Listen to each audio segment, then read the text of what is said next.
3 times. They won 1. That's good. What?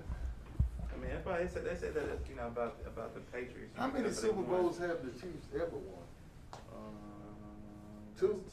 Super Bowl 1 and one 2 years ago. So they got a long ways to catch up with my team. Who's your team again? The Raiders. I ain't ashamed to say it. Raider Nation, baby. Well, yeah, we'll see what happens in the next 5 to 10 years. Who's still being talked about? Who's hoping to get talked about? Yeah. Listen, the Bengals hadn't won one in 30 years. Hey, they Give 'em a break. hadn't been to a Super Bowl since what? 89. That was about 30 years. Yeah, but they didn't win. Well, They maybe didn't win it, but they win. But they win. Yeah. So maybe it's their turn. I'm getting ready to walk out. I got to work. It's their turn. Oh, we still gonna get 'em, Possibly Steve. could get I know 'em. I'm going to be betting on the Bengals, though, and taking those 4 points. You took 4 points on the Bengals? Yeah. Yeah. Thought he was gone. Oh, you talking about for the Super Bowl? Oh, okay. Oh, I took the Bengals yesterday plus 7.5. Oh, did you? Oh, yeah. That's not a bad bid at all, boy. I should have took that one, shoot. Because I bet on Joe Burrow any day over Patrick Mahomes. A lot of people get spoiled. Well, I waited until it went to 7.5. I wasn't going to do it at 7. It ain't happening. I wanted that half point. Now everyone's gonna say, I didn't even need it. it's Joe Burrow. Listen, everybody's gonna be I firmly believe in that board is a lot of young quarterbacks is gonna be. He got to produce. He got to produce the weekend newscast. I mean, but Who? what it comes down to Freddie. is, What? I don't know, You the producer, Fred? On the weekend. Well, they paying you big money. it's almost like Reporter, producer, he doing it all, man. Told him he had to buy me lunch today if he got a photographer. I thought you was a backpack, There was some bad coaches. I think some bad choices. but you got a photographer I today. just feel like they depending on his arm. Well, like, he a backpack too, but he with me. Like, you never really saw Edwards Helaire out there too much. That's really safe. Then like the guy like Pro and Helaire, they're winning. He wasn't After your time. Bad choices made. Yep, yep. You are so beautiful to me. Tried to get out. Can't Get you out see? early. I'm just kidding. Last couple of seconds before the half. No, we not on. You okay? You okay? And maybe we can coast. Play some defense and we can just coast it out. You can't think. It's like it was a repeat of week 17.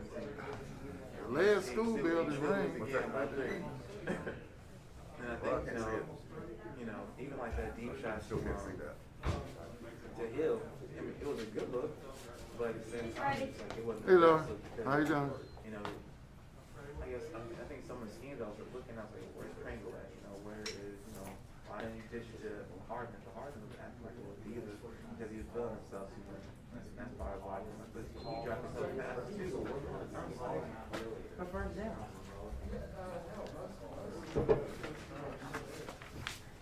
Hey, good morning. Good morning, everybody. Thank you all for being here. I want to talk about this past weekend, and here joining me is Assistant Chief Wayne Bewley, who is the Bureau Commander of our Investigative Services Bureau, and Assistant Chief Crystal Haskins, who's our Bureau Commander of our Operations. As you know, this weekend we had multiple shootings. We had a total of 10 victims, including 1 homicide. Each one of these shootings touched each patrol division, so in the Midtown area. So we're talking about 12th Street Division was affected, Northwest Division, Southwest Division, they were affected. One of the things that I do want to make it very clear, that we believe in all these shootings, the victims, with the exception of the 1-year-old and the caregiver of the 1-year-old, were targeted. We're very comfortable with that. I also want to make sure everybody understands that the incident that occurred at 630 in University did not occur on the property of a retail facility. I want to make that very clear. The survivors of the shooting ran to a location. That location happened actually on University at 6:30. It did not happen in the parking lot of a restaurant. So I want to make that very clear because that's out there, and that's unfair to the owner of a restaurant. But I just want to kind of give you a little bit, put some reality with this thing. These victims ranged from 1 year to 24 years. 1 year to 24 years. With the exception of the homicide victim, all the other victims are in stable condition. Some have gone home. It's very sad when you have someone who doesn't care about the safety of our community, and you have a 1-year-old and a person who's holding the 1-year-old that were at a food truck and they are shot. You have a 1-year-old baby that's shot. And if that in itself doesn't upset you, it should. And the thing about this is, if you want to, we don't want anybody targeting anybody, but it just shows you the carelessness of these individuals that are out here shooting. And I wanted to share with you all some pictures because I don't think that the community understands what we're dealing with. We're not talking about 32 caliber, 38 caliber. We're talking actually about full-A automatic, semi-automatic weapons. All of the incidents that occurred this weekend involved assault-type weapons or semi-automatic weapons that have been converted to fully automatic. Weapons that are illegally obtained, they were stolen and converted. But we're talking about assault-type rifles. We're talking about semi-automatic weapons that have been modified to shoot continuously. Okay, these are not the guns that those individuals that want to abide by the Second Amendment are using.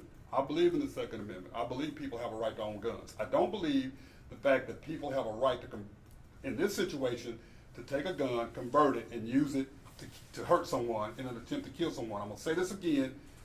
These individuals, these were targeted incidents. Okay, targeted incidents that affected each of the patrol divisions. But I also want everybody to know that there's 1% of this population that has no care for other people's well-being. There's 1% of our population here in the city of Little Rock that does not care about anybody's safety. They have made a decision to target each other. So, the Little Rock Police Department, our federal partners, we're going to give 100% in addressing this 1% that's causing us 99% of the problems in this city. I want you all to hear this coming from the Chief of Police of the City of Little Rock. We are going 100% out to get these individuals that are out here targeting and putting our citizens in danger. This is ridiculous. Over 60 rounds, more than 60 rounds were fired this weekend. You're targeting somebody, but you got an innocent 1-year-old that's been hit. And so I want to talk a little bit about, before I go into any further, I want to bring Chief Bewley up to talk about what steps we're taking as far as the investigative part of it, and then I'll come back and talk about some other things. Chief Bewley. Good morning. As the Chief mentioned, I'm Wayne Bewley. I'm the Bureau Chief over our investigative bureau here at the Little Rock Police Department. So my responsibility covers our Major Crimes Division, which homicide, robbery, our violent crimes, all of the shooting incidents that occur is investigated out of that division, out of the Major Crimes Division. I also have the Special Investigations Division, which covers our narcotics, vice, intel, and through that leg, we also have task force officers that are assigned to all of our federal partners. I think it goes without saying that there's nothing going on in the city of Little Rock right now that's any more important than the violent gun crime that we're seeing occur. Our Bureau is working very closely together. The Major Crimes Division is coordinating with our Special Investigations Division. We're sharing information and intel to our operations side with Chief Haskins. We are very concerned about the safety of the citizens that are out there, those being targeted. And as we saw this weekend, any that may be innocent bystanders when these bullets begin to fly. But we are also very concerned about our officers that are out there working, trying to make an impact, stopping cars that may have these suspects in with these automatic weapons that the chief has sent pictures out. Our detectives are still collaborating as we speak right now. They're out canvassing, talking, knocking on doors, They're trying to retrieve all of the video evidence that we can find along the way. Clearly, very early on, busy weekend, it's going to take us a little bit to get through this information, but I can tell you without any question, there's nothing any more priority to us than what we're seeing this weekend and some of the uptick in violence that we have seen. We are going to leverage our federal partners that we work with closely, FBI, ATF, DEA, we work with them closely.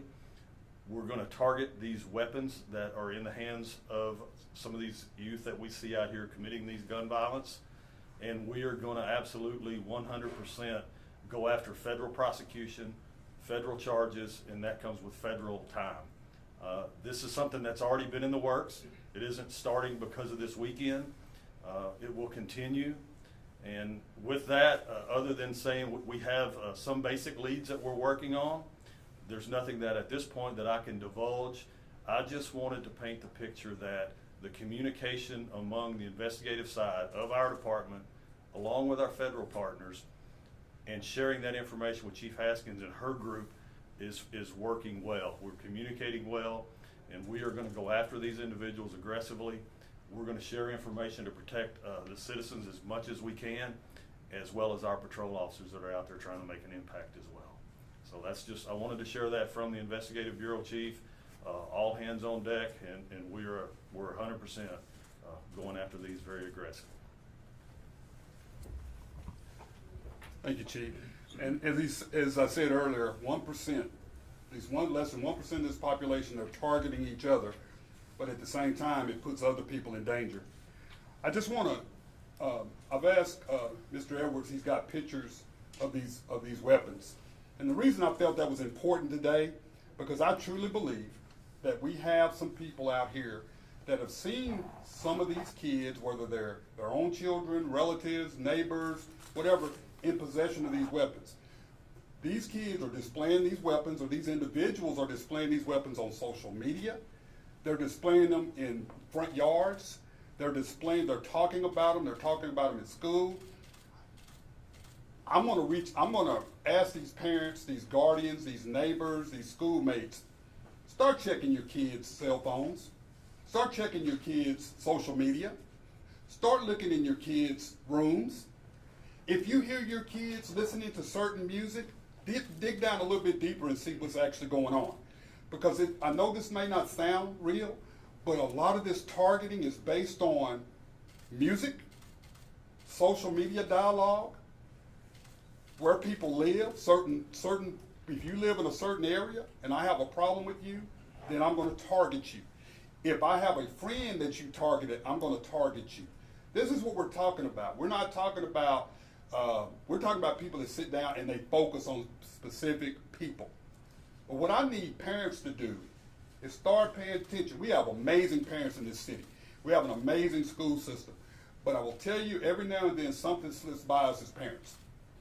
Start asking your kids, start having those conversations with your kids. To our faith-based organizations, as a Little Rock Police Department chief, we will come out and talk. We will come out and talk to you about what to look for. We need this help, because I'm telling you, somebody's seen something, somebody's heard something. Small pockets is what's causing these problems. Small pockets. So the thing about this is, don't take away from this press conference that we're blaming anybody. We want a solution. We want reduction in violent crime. We want reduction in gun crimes. The good thing, one of the positive things that we're seeing today is that the $1.5 million violent crime reduction grants and funding is in the bidding process. So we know that we're moving forward in providing some resources, or getting some resources that can help us with some long-term issues, because I'm saying this again, when you target somebody, that's a breakdown or lack of conflict resolution. I don't know how many times I got to say this. We don't know how to argue, and now kids now are going back and forth. The way they argue and they settle their problems are with weapons. And so we've got to make sure that, I want to assure the citizens of this city that your safety is the most important part of it. That's what we folks like Chief Bewley said. Chief Haskins has said this before. Mr. Edwards has said this before. your safety as a citizen of Little Rock is our priority. That is our priority. But I just want to make sure, see something, say something.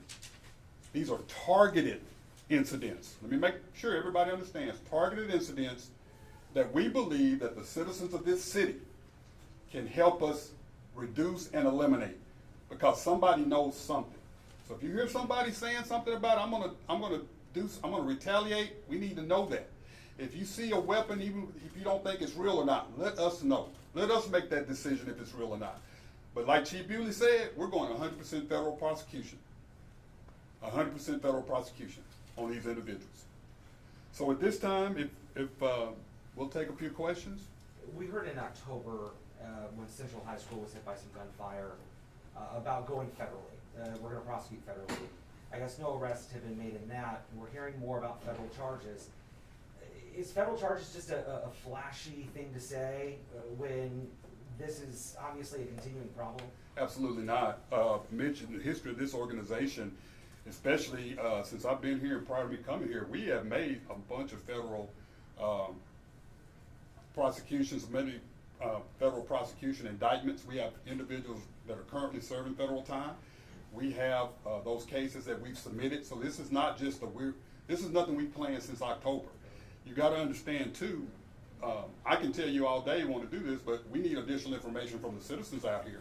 So when we find these individuals, we are going 100% federal. So that's not just be saying it. We've talked the talk and we're walking the walk. Nothing new. We've done it. We'll continue to do it. We have an amazing relationship with our federal partners. We have officers assigned to federal task forces. So we've got the resources to continue to do this. So not a flash in the pan. This is what we need. And I'm saying this from my heart. We're going to continue to do this. Why do you believe that there was like a connection, or perhaps that what happened over the weekend was targeted? Based on the information that we have, the intel that we have, and like I said earlier, we have officers that are constantly out here investigating, that are currently out here investigating, and so everything that we have heard, we believe these are targeted incidents. You mentioned that 1%. Do we know if that's a gang, a clique, or any information on that you can provide? Yes, to both. Yes, we do have individuals that identify themselves as gangs, more cliques. They're not wearing red, they're not wearing blue, but their association and the things that they say. The citizens want me to be honest. Yeah, I mean, these people are calling themselves gangs. They're calling themselves cliques. So yeah, this targeted, this small population, yes. Chief Humphrey, you seem very passionate about not just the victims, but the people who are shooting the people who are targeted. Talk to me just about, are you guys recognizing or seeing a certain age group who keep constantly, I guess, a part of these circumstances or situations? Are you talking about as far as the suspects? The suspects. Absolutely. Yes. And I've said this before, we're talking these 15 to 23. Now that doesn't mean you have people who are older, but we're seeing it constantly as 15 to 23 age that's doing this. And that's what makes me believe, Desmond, is that how do you say a parent doesn't know? How do you say that a guardian doesn't know? How do you say, because kids talk. And I can tell you right now, for my children, I pay their cell phone. So I have access to if I'm paying for it, I have access to it. So you can't tell me that of this 1% that these parents aren't aware or they haven't heard. And so it's time for, hopefully these parents, they know if their kids are involved or not. I'm going to say this again, 99% of our community is amazing. And it doesn't mean that these are bad parents. And I'll never say that. But we have kids that are attracted to weapons. And you can't tell me that there aren't those parents, neighbors, guardians, or someone that those hadn't seen on Facebook. And so there's just this, in fact, there's this fascination with guns and certain type of rap music, certain neighborhoods, certain cliques. There's this fascination. And we gotta stop this, and we need the community's help to do so, because one thing we're not going to do, we're not going to blame these men and women of the Little Rock Police Department, because I will tell you that even as dangerous as this stuff is, they're out there doing their job. And another thing I didn't talk about, I don't think the citizens realize the danger of what we call three-dimensional guns, where people can actually get the diagrams and figure out how to design guns. The situation that happened in Houston, where those 3 officers were shot, those were 3D designed weapons. And so you have people that are buying this information and making these weapons and altering these weapons and making them fully automatic to accomplish a situation of destroying someone or seriously hurting someone to the point of killing someone. The thing that bothers me is that a 1-year-old and a caregiver were struck. All they were doing was buying food. That's ridiculous. So we heard about the 4, I guess in one of the incident reports, there were 4 people shot in one car, one being a 16-year-old, one being a 17-year-old, and then a couple of adults. We knew about the total number of people shot over the weekend, but we didn't know where, we didn't know the circumstances. People are saying that, you know, they'll go to LRPD, whether it be however you guys distribute information, and they're not seeing it there. They're concerned about timely information. They're concerned about transparency. Is LRPD being timely, giving this information? I mean, it's Monday lunchtime, and all of this was Friday and Saturday night. Why didn't we hear from you guys sooner? Because, Mitch, one of the things that we take pride in is getting the accurate information. We can throw information out there to you, but at the end of the day, you want to know what's facts. So you want me to be able to get up here and answer your questions. We do get the information out timely. Unfortunately, there's times when the information we give out is limited. But we give out the information that we believe is needed for people to feel safe and know what's going on in their area. So we don't hide that, you know, we're not going to say that this happened somewhere northwest. This happened at, the homicide happened at University at 6:30. You can't get any more accurate than that. And so we get the information out. A lot of times people want to hear more, but unfortunately we can't. And when we get the information, you know that we get it out as soon as we're probably one of the few departments that get the information out. We don't hide information. If we can't tell you, we can't tell you, but as soon as we get that information, we give it back to you. So to the citizens, the information that we provide is what we can give you at the time, and we get information out in a timely manner. But you do want information to be factual, and that's why we're here today. We want to give factual information and provide you with updates of conditions and things like that. And Chief Humphrey, you talked about demographics. Could you elaborate on if some of the suspects are even from Little Rock, or it might be from an outside area? I think that's information that we're still looking at, but I can tell you that all of these incidents do not involve individuals who live in our city. I'm comfortable with saying that, but I can't give you specifics of where they're from. The caregiver and the baby that were shot on Asher, you had alluded that it didn't appear that they were targeted at all. I've been told by several officers that this was some kind of gun battle on Asher, 2 cars shooting back and forth at each other, and they were just hit by some of this gunfire. Is that true? I mean, was there a rolling gun battle in the middle of Asher Avenue? I can tell you right now there were 2 cars involved, and there was gun fire exchanged from both cars, and that's all I can tell you right now. Was the street crimes unit working over the weekend? Yes. Friday night? All of our resources that normally work were working. Chief, can you talk about the weapons that were recovered and weapons that were used and how these youths may be getting their hands on these weapons? I can't go into specifics regarding the weapons that were used in each incident, but what I can tell you in a broad picture, we're talking assault rifles, fully automatic. We're talking semi-automatic pistols that have been converted to fully automatic, and then long rifles that are converted. And that's what we're trying to figure out. A lot of these weapons are stolen out of cars. I've said it before. We have people who leave cars, guns, and vehicles. They're not doing it. I mean, that's what they have a right to do if that's what they feel. But cars are broken into. We have situations where guns are being traded throughout the state. People go to different states, steal guns, and come back. They trade guns. You know, it's very difficult to put your hands on one gun because people get rid of them, they trade them, they move them. But you know, at the end of the day, these guns that these kids are getting based on their ages and everything, these are illegal guns, and they're altering these guns to fit their purpose and their need. And their need is to target people up to the point of killing them. And so we're still looking into where these guns. There's so many different places these guns can come from. So there's not one. Gun shows, people go and buy straw purchases. People steal guns and don't report. People have guns stolen, don't report them. We're not talking about our 32 revolvers or 38 revolvers. We're talking about high capacity, powerful weapons. Chief, we heard, I mean, you're frustrated. I mean, I think that's pretty evident. That's an understatement. people are frustrated, you know, probably an understatement too. If all the resources were out on the streets Friday and Saturday night, if you guys are doing everything, you know, the pushing federal charges, I guess, what are you gonna do differently? I mean, is there gonna be some kind of operation? Is there gonna be something with the command staff? What's gonna be different to address all of these shootings plus the homicides? Because January hasn't started very well in terms of homicides either. Well, Mitch, I'll tell What's you. gonna be different, I guess? Mitch, you've seen our violent crime reduction plan. We are doing the operations that we have are some of the best in the nation. You can't stop stupid.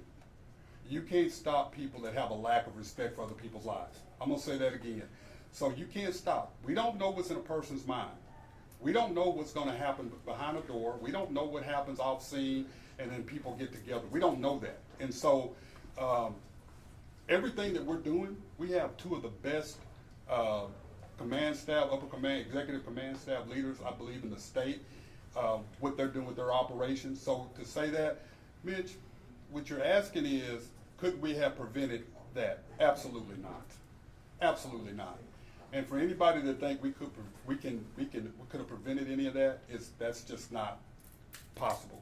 I think you could have 1,000 more officers on the street. But the resources that we have and the way we deploy them and the intel and the way we meet and the way we talk and the programs that we have, we're addressing this and we're going to continue to address it. But it is nothing that we're not doing. It's not because we're not working. It's not because we're not deploying the resources.